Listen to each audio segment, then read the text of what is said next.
Confiscation of properties के लिए वो कैसे करने हैं। जो पोर्टल है ई ट्रिब्यूनल का सिस्टम है, ई ट्रिब्यूनल पर हमने अपने प्रपोजल्स को अपने ऑर्डर्स को कैसे अपलोड करना है उस बारे में प्रकाश डालेंगे। ठीक।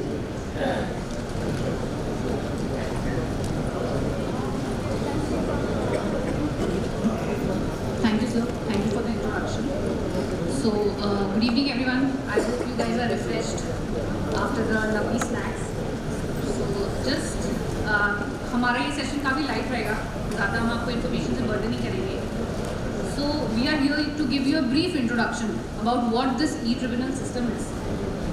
And basically, this is a digital platform developed by NIC under DOR. So it is a comprehensive platform designed to enhance the efficiency of case filing and case management system. So it facilitates paperless case management, 24/7 online e-filing. So from anywhere at any time in the world, you can file your cases. So currently it caters to 6 acts right now, which is PIT, NDPSA, SAFEMA, FEMA, PVPTA, NDPCA and PMLA. So these are the 6 acts जिसके लिए अभी हमने ये live कर रखा है. So already 7 organizations which are already onboarded in this system, government organizations, for example like CBI, DRI, NCB. So they are since October 2024 they have started filing their cases, and the tribunals such as CAA, AA and Appellate Tribunal, they are already using this portal for case management system. Some hearings also have been done. So currently we have approx 900 users which have been onboarded onto the system. It includes advocates, CA, government officials, and also regular users who wants to file their appeal. So as per our last session, what sir has explained how NDPSA works, how the cases are filed, how this system is onboarded into the CA system. So उसी को हमने basically digitalize किया है आपके ease के लिए कि आप कहीं पे भी बैठे कितने बजे भी आप cases file कर सकते हैं. So my colleague Jitendra Bhotyal will give you a brief overview कि कैसे कैसे हम लोग को इस system पे onboard होना है. फिर उसके बाद हमारा कौन approval करेगा हमारे user registrations को. फिर कैसे कैसे हम e-filing इसमें कर सकते हैं. So you don't have to go and file manually. आपको सारे documents का प्रिंट आउट लेकर एक कुरियर करके CA नहीं भेजना है. It will be also आप लोग के लिए भी ये केस ट्रैकिंग के लिए बहुत easy हो जाएगा ये पूरा सिस्टम. So please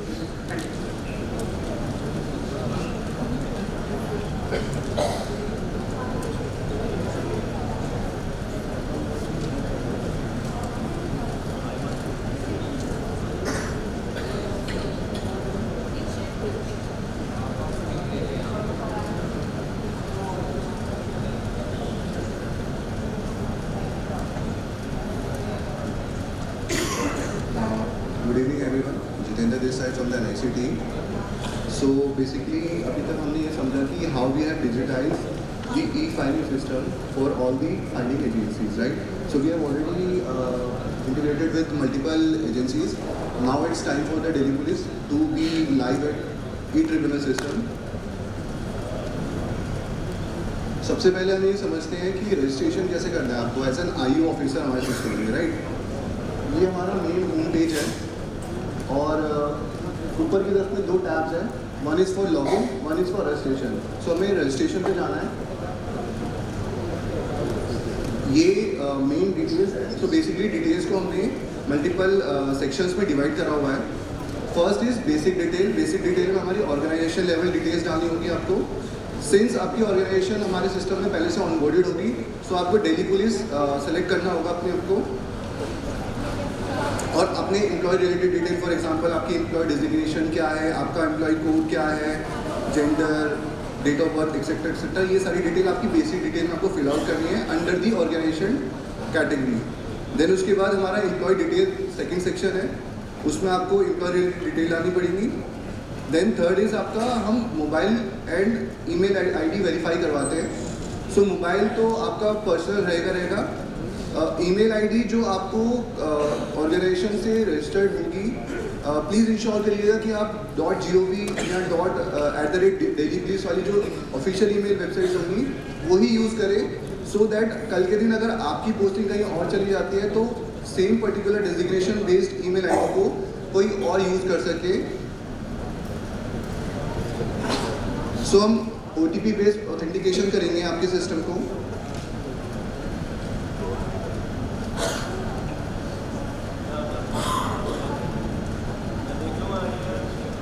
राइट, उसके बाद हमारा डॉक्यूमेंट अपलोड का सेक्शन आता है। This is our fourth section to register yourself into the system. So basically आपको एक अपलोडिंग अथॉरिटी लेटर लगाना होगा जो कि आपको डिपार्टमेंट के थ्रू से आपको ऑथराइज करेगा that you are the IO in this system and your employee ID proof. So basically that is your ID card. So ये डॉक्यूमेंट आपको जैसे ही अपलोड कर दोगे and then you click on the register button, you will get a pop-up of registration has been successfully done. Now the nodal officer which is heading your department has to approve it through the user management system. So this is for all the nodals out here. So basically nodal has to log into the system. He has to go to the user management system and then he can probably look out for the documents which has been uploaded by the IO. And then probably looking out at the document and the detail of all these information that has been registered by yourself, it will be click on either to approve it or disapprove it. I think we are clear with the registration of IOs and approving of the nodal officer. Maybe if you have any doubts, you can say it right away, or probably you can jump into the e-filing system. Okay, sure.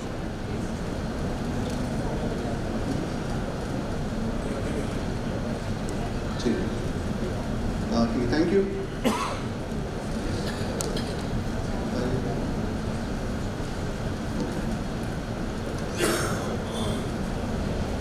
So now we'll jump to the e-filing system.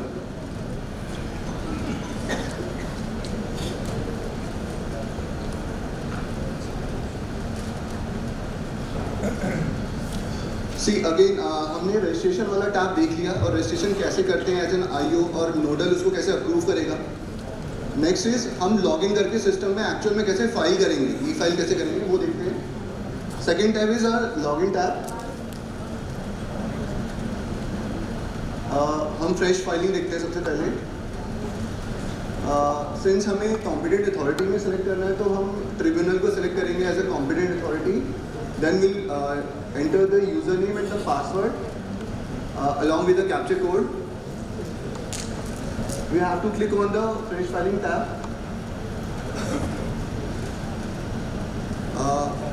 We have to select the act under which we wanted to file the case. So let's say it's NDPSA case. Okay, so this is ये हमारा main section है। So basically आपने अभी तक जो भी manual filing करी होगी, जो भी NDPSA एक्ट के अंडर में करते हैं, सो उनको बहुत अच्छे से इंफॉर्मेशन होगी कि बहुत सारी इसमें ऐसी डिटेल्स होती हैं जो बेसिक लेवल की डिटेल्स होती हैं।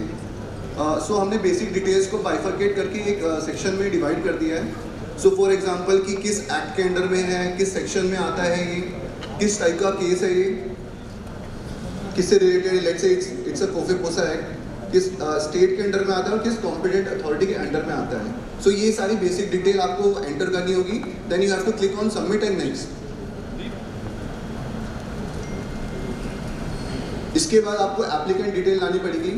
सो बेसिकली किसी भी केस में आपके दो टाइप के यूजर्स होते हैं। वन इज एप्लीकेंट जो कि फाइल कर रहा होता है, सेकेंड वन इज डिफेंडेंट। सो आपको सबसे पहले अपने आप को एज एन एप्लीकेंट डालना पड़ेगा। जितनी भी बेसिक डिटेल्स होंगी, कौन सी आपकी एग्जैक्टली कौन सी ऑर्गेनाइजेशन है, आपका कॉन्टैक्ट डिटेल, ईमेल आईडी, आपको क्लिक करके सबमिट करना होगा। जैसे ही आपकी एप्लीकेंट डिटेल्स सबमिट हो जाएगी, सो सिस्टम के नीचे ही आपका ये एंट्री बन जाएगी।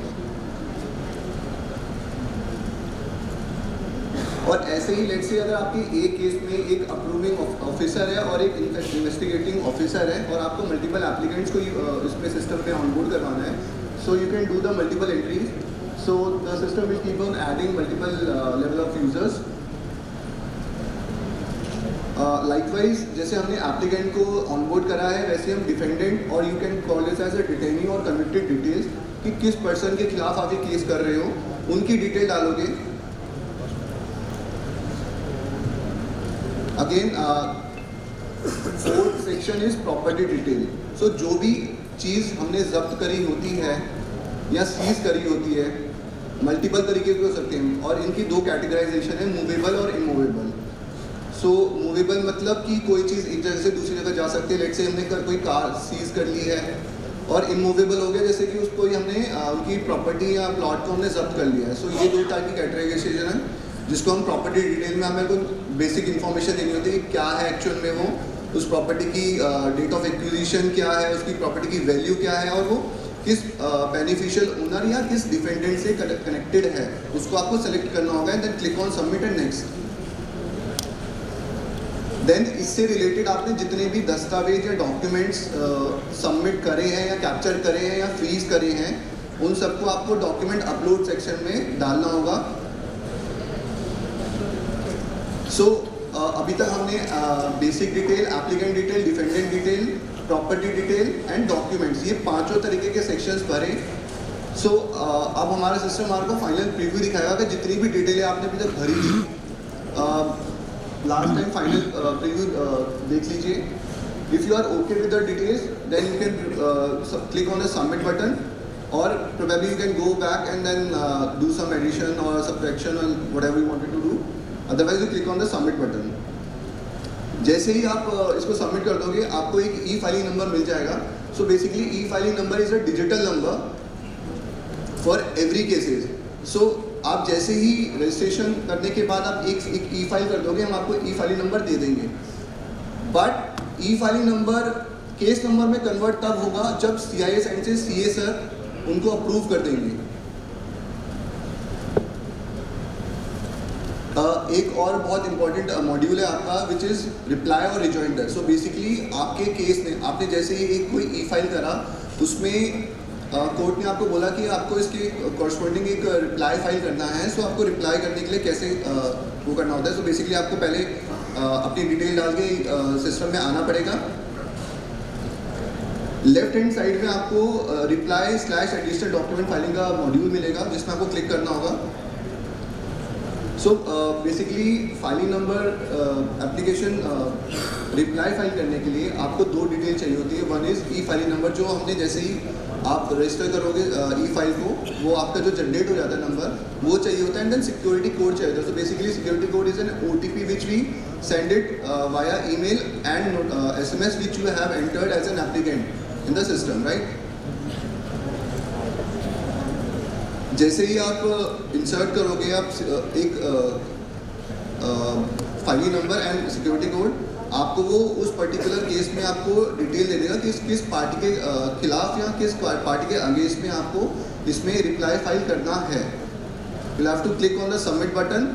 Then under the document type you have to select the reply as a reply, and then upload the reply and click on the submit button. उसके बाद कंफर्म करना होता है.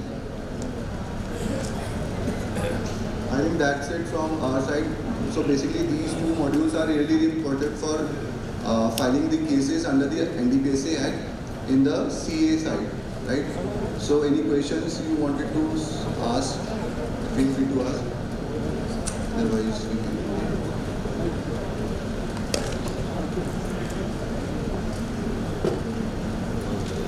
Thank you everyone.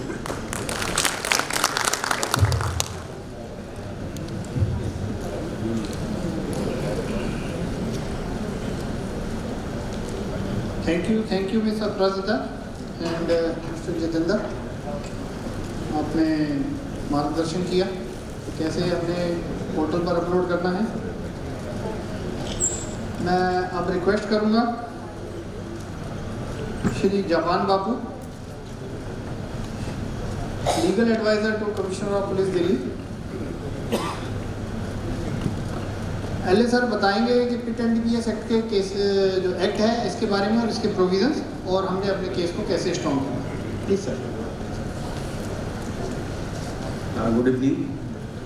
शायद समय थोड़ा सा कम है कि 20 मिनट्स का ही मैम ने कहा है कि लिमिटेशन है हम लोगों के पास। थोड़ा सा मैं स्लाइड्स काफ़ी ज़्यादा प्रिपेयर करके लाया था कि थोड़ा डिटेल में हम लोग डिस्कस करेंगे, लेकिन हम लोग जल्दी कोशिश करते हैं इसको चलाने की। एक्चुअली दो एस्पेक्ट हैं जो मैं डील करना चाह रहा था। एक तो पिट एनडीपीएस एक्ट था और दूसरा जो एनडीपीएस एक्ट है उसका चैप्टर 5A है।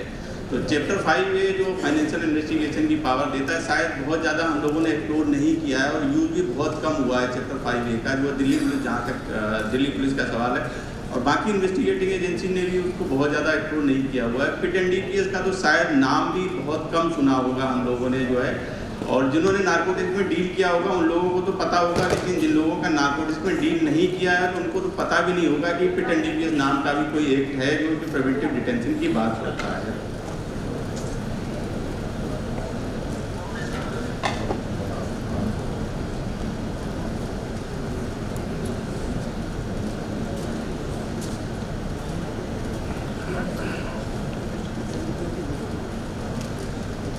मैं जल्दी कोशिश करता हूँ स्लाइड्स को वो करने की। इसके बाद थोड़ा सा टाइम मैं बचाना चाहता हूँ क्वेश्चन आंसर सेशन के लिए, क्योंकि बहुत सारी क्वेरी शायद मुझे लगता है इस एक्ट से रिलेटेड जरूर आप लोगों के माइंड में होगी।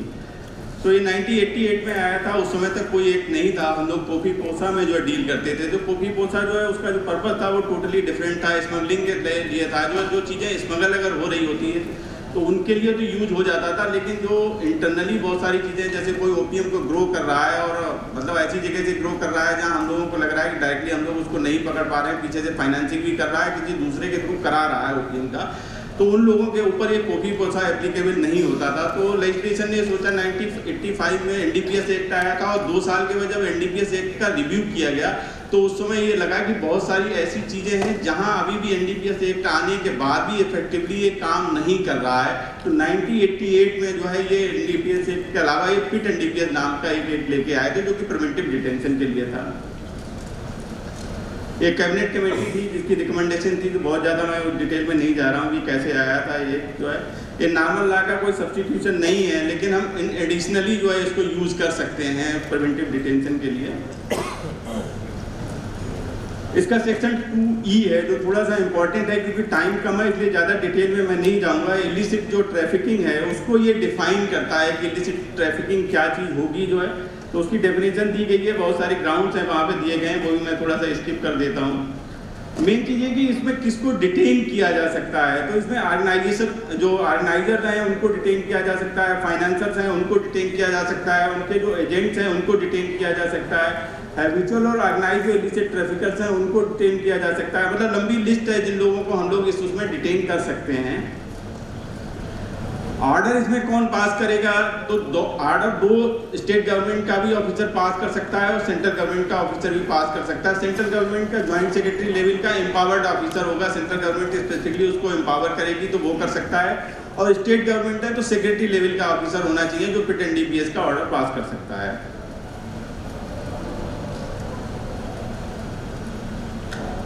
डिटेंशन ऑर्डर एक बार पास हो गया तो उसका एग्जीक्यूशन कैसे होगा, तो एग्जीक्यूशन का सेम वही प्रोसेस है जो वारंट के एग्जीक्यूशन के लिए होता है, वही वह सेम प्रोसेस यहाँ पे भी एप्लीकेबल होगा। बहुत सारे ग्राउंड पे अगर आपने 5 या 6 ग्राउंड पे किसी को डिटेन किया हुआ है, लेटर ऑन ये पाया जाता है कि उनमें से कोई 1 या 2 ग्राउंड थे जो नॉन एग्जिस्टेंट थे या जिन ग्राउंड पे नहीं किया जाता, तो ये क्यूमुलेटिव वो नहीं है, ये सेपरेट हर ग्राउंड पे माना जाता है। तो एक ग्राउंड अगर नहीं भी है, कोई लेटर ऑन ये पाया जाता है उस ग्राउंड का एग्जिस्टेंस नहीं है, तो बाकी सारे ग्राउंड पे वो ऑर्डर वैलिड रहेगा, उस ग्राउंड बेसिस पे इनवैलिड नहीं रहेगा। एडवाइजरी बोर्ड का कोई बहुत ज़्यादा हम लोगों के लिए वो नहीं है, डिटेल में मैं नहीं जा रहा हूँ उस चीज़ के। डिटेंशन 1 साल और 2 साल के लिए थी। दूसरा वाला मैंने इसलिए स्किप कर दिया कि 1998 के बाद में जो अमेंडमेंट नहीं आया, तो अब केवल प्रोविजन ये है कि 1 साल के लिए मैक्सिमम डिटेन किया जा सकता है। पहले ये प्रोविजन था कि जो बॉर्डर एरियाज हैं, जो सेंसिटिव एरियाज हैं, तो वहाँ स्पेसिफिकली किसी आदमी को अगर गवर्नमेंट चाहे तो 2 साल के लिए भी डिटेन कर सकती थी, लेकिन बाद में एक्सटेंड वो नहीं हुआ अमेंडमेंट, इसलिए जो है यहाँ से हमने स्किप कर दिया है उस चीज़ को।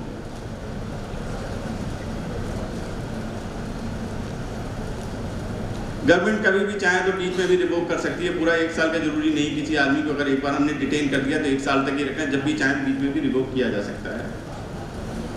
टेम्पररी सेक्शन 13 कहता है टेम्पररी बीच में भी उसको रिलीज किया जा सकता है। ये सारी चीज़ें मैं थोड़ा सा स्किप कर देता हूँ। मैं लास्ट में आ जाता हूँ। मेन ग्राउंड है जिन पे डिटेंशन जो ऑर्डर था, जिन पे जो है जो कोर्ट्स हैं उन्होंने जो है उसके डिटेंशन ऑर्डर को क्वेश किया है। एक्चुअली हमने, मेरी पोस्टिंग नारकोटिक्स कंट्रोल ब्यूरो में भी रही है, तो मैंने जितने भी हाई कोर्ट्स और सुप्रीम कोर्ट के अभी तक जो भी पिट एंड डीपीएस पे ऑर्डर्स आए थे ऑलमोस्ट सभी डाउनलोड किए और सबका स्टडी किया। तो अभी तक 8 टोटल जो है सुप्रीम कोर्ट में चैलेंज हुए हैं पिट एंड डीपीएस के मैटर्स, और लगभग 150 के आसपास थे जो डिफरेंट हाई कोर्ट में जो है जो चैलेंज हुए थे। तो उसमें से कोशिश की हमने ग्राउंड को समराइज करने की, मेन ग्राउंड्स कौन से थे जिसके बेसिस पे ऑर्डर लेटर ऑन जो है कोर्ट में नहीं ठहर पाए, लेटर ऑन जाके उन्हें हाई कोर्ट ने या सुप्रीम कोर्ट ने क्वेश कर दिए। तो उनकी एक समरी यहाँ पे हमने दी हुई है थोड़ा सा। सबसे पहला जो ग्राउंड होता है, जो लास्ट उसकी एक्टिविटी थी और जिस समय हमने डिटेंशन ऑर्डर पास किया, तो उसके बीच में अगर कोई प्रॉक्सिमिटी नहीं है, कोई लाइव लिंक अगर उन दोनों के बीच में नहीं है, तो ऐसे मैटर्स कभी भी हाई कोर्ट में जाके या एडवाइजरी बोर्ड में जाके हमारे नहीं ठहर पाते हैं। तो कोई ना कोई लाइव लिंक जरूर होना चाहिए और एक प्रॉक्सिमिटी जरूर होनी चाहिए जो लास्ट उसकी एक्टिविटी है और जिस समय हम उसका प्रिवेंटिव डिटेंशन का ऑर्डर पास कर रहे हैं। तो ये पहला ग्राउंड है। मैंने देखा है कि कम से कम ये 40 या 50 केसेस में इसी ग्राउंड पे जो है हाई कोर्ट ने या सुप्रीम कोर्ट ने उस ऑर्डर को क्वेश किया हुआ है। दूसरा जो हम लोग थोड़ा सा ध्यान नहीं देते हैं कि मान लीजिए एक्यूज ऑलरेडी कस्टडी में चल रहा है और उसके लिए भी प्रिवेंटिव डिटेंशन का ऑर्डर हम लोग करा लेते हैं, तो यहाँ मना नहीं किया है ना हाई कोर्ट ने ना सुप्रीम कोर्ट ने कि अगर कस्टडी में कोई आदमी है तो उसके लिए जो ऑर्डर नहीं किया जा सकता है, लेकिन कंडीशन ये है कि उसकी जो है नियर फ्यूचर में रिलीज होने की कोई ना कोई पॉसिबिलिटी होनी चाहिए। अगर नियर फ्यूचर में कोई पॉसिबिलिटी उसकी रिलीज होने की नहीं है तो इसी ग्राउंड पे जो है हाई कोर्ट में जाके हमारे ठहर नहीं पाते हैं कि ऑलरेडी वो कस्टडी में चल रहा है, ऑलरेडी उसका ट्रायल चल रहा है, नियर फ्यूचर में कोई उसकी जो है रिलीज होने की संभावना नहीं है, तो प्रिवेंटिव डिटेंशन हम उसका ऑर्डर क्यों पास करवा रहे हैं। ये एडिशनली उसको एक तरीके की प्रिवेंटिव डिटेंशन ना करके प्यूनिटिव जो है उसके फॉर्म में हम उसको ले जा रहे हैं। तो ये बहुत मेन ग्राउंड रहा है। कई सारे मैटर्स में मैंने देखा है कि जहां केवल इसी ग्राउंड पे रिलीज किया हुआ है कि जहां नियर फ्यूचर में रिलीज की कोई संभावना नहीं है और हमने उसके खिलाफ भी प्रिवेंटिव डिटेंशन का ऑर्डर बना के वो कर दिया। तीसरा, ये हमारे लिए नहीं है लेकिन जो अथॉरिटी है उसके लिए इम्पॉर्टेंट है कि अथॉरिटी ने अगर जो है माइंड अप्लाई नहीं किया हुआ है, सपोज हमने प्रपोजल बनाया, प्रपोजल बना के हमने कॉम्पिटेंट अथॉरिटी के पास भेज दिया और कॉम्पिटेंट अथॉरिटी ने मैकेनिकल मैनर में जो है उसके ऑर्डर को पास कर दिया, उस पर अपना माइंड अप्लाई नहीं किया हुआ है, तो इस ग्राउंड पे एडवाइजरी बोर्ड के सामने और हाई कोर्ट के सामने ये मैटर्स नहीं ठहर पाते हैं। उसको अपना इंडिपेंडेंट माइंड जरूर अप्लाई करना है। ये अलग बात है कि मटेरियल हम लोग कलेक्ट करके देते हैं, डॉक्यूमेंट्स हम लोग कलेक्ट करके देते हैं, लेकिन एनालिसिस उसको जरूर करना है और अपना इंडिपेंडेंट माइंड कहीं ना कहीं उसके ऑर्डर में रिफ्लेक्ट होना चाहिए कि उसने अप्लाई किया हुआ है। रिप्रेजेंटेशन का आर्टिकल 21 और 22 और 21 जो कॉन्स्टिट्यूशन के हैं काफ़ी रिलीवेंट, खासतौर पे प्रिवेंटिव डिटेंशन के मैटर पे। ना केवल पिट एंड डीपीएस की बात नहीं कर रहा हूँ, बाकी चाहे मकोका का एक्ट हो, चाहे हमारा पहले जो रहे हैं पोटा का एक्ट रहा हो या टाटा का एक्ट रहा हो, ज़्यादातर ये आर्टिकल 22 के बेसिस पे ही चैलेंज होते हैं। तो 22 एक और राइट देता है, रिप्रेजेंटेशन का राइट उसको देता है कि, और रिप्रेजेंटेशन अगर उसका टाइमली कंसिडरेशन नहीं हुआ है तो वो चीज़ें भी लेटर ऑन जाके जो है नहीं ठहर पाती हैं जब रिव्यू में कहीं हायर अथॉरिटी के सामने जो है हाई कोर्ट या एडवाइजरी बोर्ड के पास मैटर जाते हैं। डॉक्यूमेंट का नॉन सप्लाई, वो अब बहुत सारे मैटर्स आपको अरेस्ट के मामलों में भी प्रॉब्लम वो चीज़ आ रही होगी कि अब तो कई सारे दिल्ली हाई कोर्ट का भी जजमेंट आ गया, बाकी का भी हो गया, जिसमें अरेस्ट भी कर रहे हैं तब भी उसको ग्राउंड्स बताने हैं, जब डिटेन कर रहे हैं तब भी उसका डिटेनिंग का हमें ग्राउंड्स बताने हैं। उसकी टाइम लिमिट दी हुई है कि 5 दिन के अंदर उसको बताने हैं ग्राउंड्स, लेकिन बताना जरूरी है। अनड्यू अगर डिले उसको ग्राउंड्स बताने में भी हो रहा है तब भी ऑर्डर हमारा सस्टेन नहीं कर पाता है। जहाँ मटेरियल फैक्ट कई बार हम लोगों ने उसको डिस्क्लोज नहीं किए हुए हैं तभी वो ऑर्डर्स नहीं ठहरते हैं।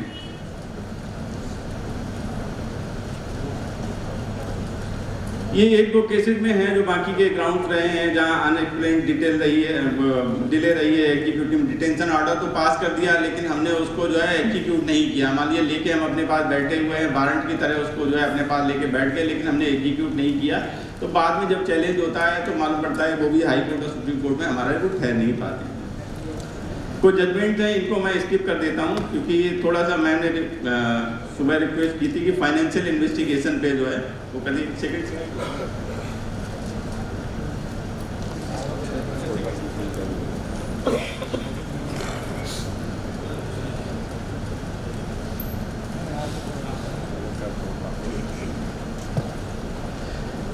ये जो पिट एनडीपीएस था, क्योंकि जो मुझे लग रहा है ये वर्क साहब शायद मैम फाइनेंशियल उसके लिए ही थी, फाइनेंशियल इन्वेस्टिगेशन के लिए थी, तो पिट एनडीपीएस हमने इसलिए थोड़ा सा आपको जो है शॉर्ट में डिस्कस करने